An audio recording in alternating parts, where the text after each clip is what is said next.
నమస్తే welcome to Liya news. విశాఖను రాజధాని చేస్తానన్నాడు. విశాఖలోనే తన ప్రమాణ స్వీకారం అని కూడా చెప్పాడు. విశాఖలోనే ఇకపై నేను నివసించబోతున్నాను అని చెప్పి కోట్లు ఖర్చు పెట్టి రిషికొండ ప్యాలెస్ ను నిర్మించాడు. తీరా చూస్తే ఇప్పుడు ఆ ప్యాలెస్ ని ఏం చేయాలనో అర్థం కాని పరిస్థితి.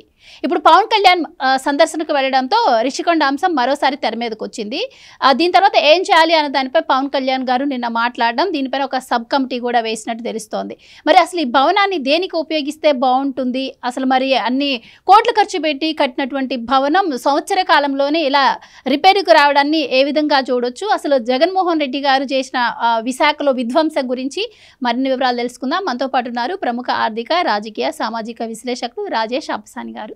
నమస్కారం సార్. నమస్కారం సార్. నిన్న రిషికొండ ప్యాలెస్ ని సందర్శించడానికి పవన్ కళ్యాణ్ గారు వెళ్ళడం, అదే టైంలో పెచ్చులూడి అక్కడ కింద పడ్డం, దీంతో మళ్ళీ ఒకసారి రిషికొండ తెర మీదకి వచ్చింది.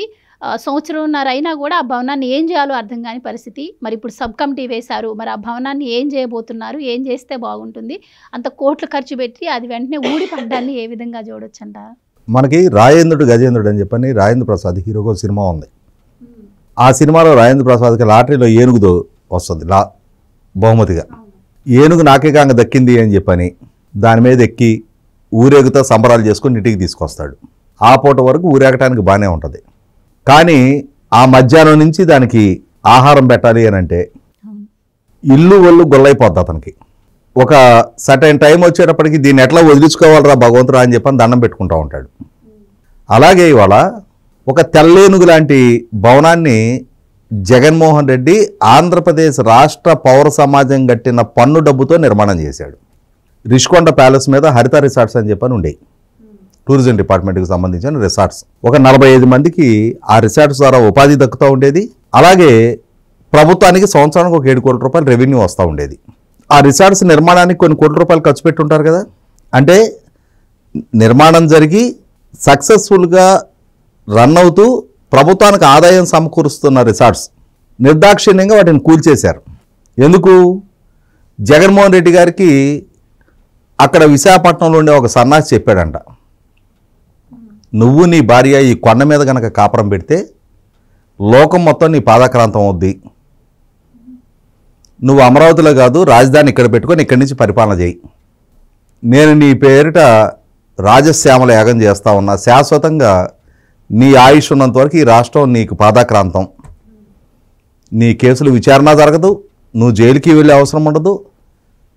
మామూలుగా నువ్వు 5 సంవత్సరాల టెన్యూర్లోనే ఇంత సంపాదించావనంటే ఇంకొక 10 ఏళ్ళలో 15 ఏళ్ళలో 20 ఏళ్ళలో ఈ రాష్ట్రాన్ని పరిపాలిస్తే ఇక దేశ కుబేరుడివో ప్రపంచ కుబేరుడివో నువ్వే అయిపోవటం ఖాయమని చెప్పని అక్కడుండే ఒక సన్నాసి చెప్పాడంట. దాంతో ఈయన అప్పటి వరకు విజయవంతంగా నడుస్తున్న హరిత రిసార్ట్స్ను కూల్చేసి ఆ కొండ మీద కొత్త భవనాల నిర్మాణం కోసమని 9.5 ఎకరాల్లో నిర్మాణం చేస్తామని చెప్పని అనుమతులు తీసుకొని 20 ఎకరాలు తవ్వేశారు. కొండ పచ్చగా కళకళలాడుతూ ఉండేది కొండ. హరిత అని చెప్పని ఆ రిసార్ట్స్కి పేరు పెట్టినందుకు దానికి తగిన పచ్చటి వాతావరణంలో ఆ రిసార్ట్స్ ఉండేవి. నేను కూడా ఆ రిసార్ట్స్కి ఒకసారి వెళ్ళా. అంటే నేను స్టే చేయలేదు, కానీ నేను ఎప్పుడో విశాఖపట్నం వెళ్ళినప్పుడు చాలా బాగుంటాయి అని చెప్పానంటే ఆ రిసార్ట్స్కి వెళ్ళి ఆ వ్యూ అంతా చూసి రావడం జరిగింది. అటువంటి రిసార్ట్స్ని కాలగర్భంలో కలిపేసి ఎలా అయితే ప్రజావేదికను కూల్చేశాడో అలాగే ఈ రిసార్ట్స్ని కూడా కాలగర్భంలో కలిపి అక్కడ ఒక భవన నిర్మాణం చేశాడు. అధికారం పోయింది. ఇవాళ కొత్తగా అధికార బాధ్యతలు చేపట్టిన ప్రభుత్వానికి వారసత్వంగా రాజేంద్రుడు గజేంద్రుడికి ఏనుగు దక్కినట్టుగా ఇప్పుడు వీళ్ళకి ఈ రిసార్టు ఈ భవనం దక్కింది. 452 కోట్లు పెట్టి కట్టాడు. సరే, మరి ఇంత ఖరీదు పెట్టి కట్టిన భవనం కదా, ఏం చేద్దామని చెప్పని లోపలికి వెళ్ళి చూస్తే 12 బెడ్రూమ్లు ఉన్న ఒక పెద్ద ప్యాలెస్ అది. పోనీ ఒక 60-70 రూమ్లన్నీ ఉంటే ఒక హోటళ్ళకో రిసార్ట్ వాళ్ళకో అమ్మటానికో లీజుకి ఇవ్వడానికి అవకాశం ఉండేది. లేదంటే టూరిజం డిపార్ట్మెంట్ చేత కొంచెం high level high class resort కింద నిర్వహణ చేయడానికి ఆస్కారం ఉండేది. కేవలం 12 బెడ్రూమ్లు ఉన్నాయి. 12 బెడ్రూమ్లు ఉన్న ఇల్లు నిర్మాణం కోసం 452 కోట్లు ఖర్చు పెట్టాడు. అంటే అక్కడ నిర్మాణం జరిగిన విస్తీర్ణంతో పోల్చుకుంటే ఒక్కొక్క స్క్వేర్ ఫీట్ 26,000 రూపాయలు పడింది. అంత ఖరీదు పెట్టి నిర్మాణం చేశాడు. ఇప్పుడు దాని నిర్వహణ కోసం సంవత్సర కాలంగా 2 కోట్ల రూపాయలు ప్రభుత్వానికి ఖర్చు అయినాయి. నెలకు 15 లక్షల కరెంటు బిల్లు, మరి ఆ ఊడ్చేవాళ్ళు తుడిచేవాళ్ళు వీటి కోసం జీతాలు కలుపుకుంటే సంవత్సరానికి ఒక 2 కోట్ల రూపాయలు ఇప్పుడు ఖర్చు అయినాయి. అంటే దాని నుంచి ప్రభుత్వానికి ఏం ఆదాయం రాకపోగా దాన్ని దేనికి వినియోగించాలో తెలియక ఈలోపు నిన్న పవన్ కళ్యాణ్ గారు గత 3 రోజులుగా వాళ్ళ పార్టీ సమావేశాలు అక్కడ జరుగుతున్నాయి కాబట్టి టూరిజం మినిస్టర్ కూడా ఆయన పార్టీకి సంబంధించిన దుర్గేష్ గారే కాబట్టి ఒకసారి అప్పట్లో నన్ను ఎటు లోపలికి అడుగుపెట్టని లేదు, కనీసం ఇప్పుడైనా సరే చూద్దామని చెప్పని లోపలికి వెళ్ళాడు. అంతంత ఖరీదు బాత్ టబ్బులు అంట, కమోడ్లు అంట, అవి ఏంటో మనం కూడా చూద్దామని వెళ్ళాడు ఆయన. వెళ్తే ఆయన వెళ్ళేటప్పటికి ఆ సీలింగ్ అంతా ఊడి కింద పడి ఉంది. మరి అన్ని వేల రూపాయలు ఖర్చు పెట్టి కట్టిన నిర్మాణం సంవత్సరాలకే సీలింగ్ ఊడి కింద పట్టడం ఏంటి, నీళ్లు గారుతూ ఉండటం ఏంటి అంటే ఎంత నాణ్యత లోపంతో నిర్మాణం జరిగింది. అదృష్టవశాత్తు జగన్మోహన్ రెడ్డి సీఎం కాక అందులో కాపురం ఉండక, ఎందుకంటే కాపురం ఉండనట్టయితే ఈయన మీద భారత గారి మీద కూలుండేది, అది ఆ ప్రమాదం తప్పింది. ఈ వార్త విన్న తర్వాత భారత గారు ఆమె మొక్కే యేసు ప్రభువుకి, హే భగవాన్ నన్ను కాపాడేవనైనా మా ఆయన ముఖ్యమంత్రి చేయక, అది లేకపోతే అది మొత్తం నా మీద కూలుండేదని చెప్పని దండం పెట్టుకొని ఉంటుంది. ఇప్పుడు ప్రభుత్వానికి ఒక పెద్ద పజిలు, దీన్ని ఏం చేయాలి? ఎందుకంటే వాస్తవంగా రిషికొండ విస్తీర్ణం 60 ఎకరాలు. ఈ నిర్మాణం వల్ల ఆ 60 ఎకరాల భూమి డెడ్ ఇన్వెస్ట్మెంట్గా మారిపోయింది, ఇంకా దేనికి వినియోగించడానికి ఆస్కారం లేకుండా అయిపోయింది.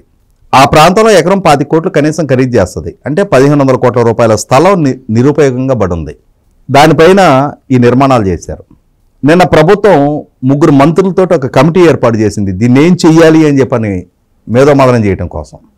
నా సలహా అయితే ఇవాళ భారతదేశంలోనే అతిపెద్ద డేటా సెంటర్గా విశాఖపట్నాన్ని తీర్చిదిద్దబోతూ ఉన్నారు. ఇప్పటికే స్టీల్ సిటీగా విశాఖపట్నాన్ని పిలుస్తారు. దీనికి తోడు ఇప్పుడు సమీపంలోనే అనకాపల్లి దగ్గర అక్కడ ఒక ఆర్సిలర్మిట్టర్ స్టీల్ ప్లాంట్ ఒకటి రాబోతూ ఉంది. ఈస్టర్న్ నేవల్ కమాండ్ హెడ్ క్వార్టర్స్గా విశాఖపట్నం ఉంది. అంటే భారతదేశపు నావికా దళానికి తూర్పు తీర హెడ్ క్వార్టర్స్గా విశాఖపట్నం ఉంది. ఆంధ్ర యూనివర్సిటీ, గీతం యూనివర్సిటీ లాంటి, పెట్రోలియం యూనివర్సిటీ, మెరైన్ యూనివర్సిటీ లాంటి ప్రతిష్టాత్మక విద్యా సంస్థలు ఉన్నాయి. ఐఐఎం కూడా అక్కడే ఉంది. వీటికి తోడు మనం హైదరాబాద్లో చూస్తుంటాం సిసిఎంబి అని చెప్పని, centre for cellular and molecular biology అని చెప్పని కేంద్ర ప్రభుత్వ అత్యున్నత రీసెర్చ్ అండ్ ల్యాబ్ మనకి హైదరాబాద్లో ఉంటుంది. ఇటువంటి ఒక అంటే సైంటిఫిక్ సెంటర్ ఒకటి ఈ రిషికొండలో ఏర్పాటు చేస్తే ఆ బెడ్రూములు వాటిని అవసరమైతే కొంచెం వాటిని ఆల్టర్ చేసి ఒక ప్రతిష్టాత్మక సంస్థ కేంద్ర ప్రభుత్వ అనుమతితోటి, ఎందుకంటే వాళ్ళ కేంద్రంలో ఆ సైన్స్ అండ్ టెక్నాలజీకి సంబంధించి డాక్టర్ పెమ్మసాని చంద్రశేఖర్ గారు సహాయ మంత్రిగా ఉన్నారు. వారు ఆంధ్రప్రదేశ్ రాష్ట్రానికి సంబంధించిన వారే. కేంద్ర ప్రభుత్వంతో ఇప్పుడున్న సాన్నిధ్యం నేపథ్యంలో రాష్ట్రంలో కేంద్రంలో ఉన్నది ఎన్డీఏ కూటమి ప్రభుత్వాలే కాబట్టి కేంద్ర పెద్దలతో కూడా మాట్లాడుకొని సిసిఎంబిఏ లాంటి ఇంకొక ప్రతిష్టాత్మక సంస్థ విశాఖపట్నంలో గ్రౌండింగ్ చేయించినప్పుడు ఇవాళ అక్కడ ఫార్మా సెక్టర్ బాగుంది, ఎడ్యుకేషన్ సెక్టర్ బాగుంది, రక్షణ పరంగా నేవల్ కమాండ్ హెడ్ క్వార్టర్గా ఉంది, డేటా సెంటరు, మ్యానుఫ్యాక్చరింగ్ సెక్టర్లో స్టీలు పరిశ్రమలు అక్కడ ఉన్నాయి. వాటికి తోడు ఇంకొక సైంటిఫిక్ సెంటర్ కూడా అక్కడ ఎస్టాబ్లిష్ చేసిన పక్షంలో దేశానికి తలమానికంగా విరాజిల్లటానికి ఆస్కారం ఉంటుంది. అలాగే చరిత్రలో ఇటువంటి సెంటరు అక్కడ ఏర్పాటు చేయించడం ద్వారా ఎన్డీఏ కూటమి ప్రభుత్వానికి కూడా వీళ్ళ పేరు ప్రఖ్యాతలు కూడా చిరస్థాయిగా నిలిచిపోతాయి. బహుశా ప్రభుత్వ పరంగా ఈ విధమైన ఆలోచన చేసి ఈ విధమైన ఒక సెంటర్ ఎస్టాబ్లిష్మెంట్ కోసం ప్రయత్నం చేస్తే దాన్ని సద్వినియోగపరిచినట్టు అవుద్ది అనేది నా భావన. మరి మనలాంటి వాళ్ళ సలహాలు వాళ్ళకి రీచ్ అయ్యి దాన్ని ప్రభుత్వం పరిగణలోకి తీసుకోవాలని చెప్పని నేనైతే ఆకాంక్షిస్తా ఉన్నా. చూద్దాం మరి ఎటువంటి నిర్ణయం చేస్తారు. Thank you so much. Please subscribe to Leo news for more videos.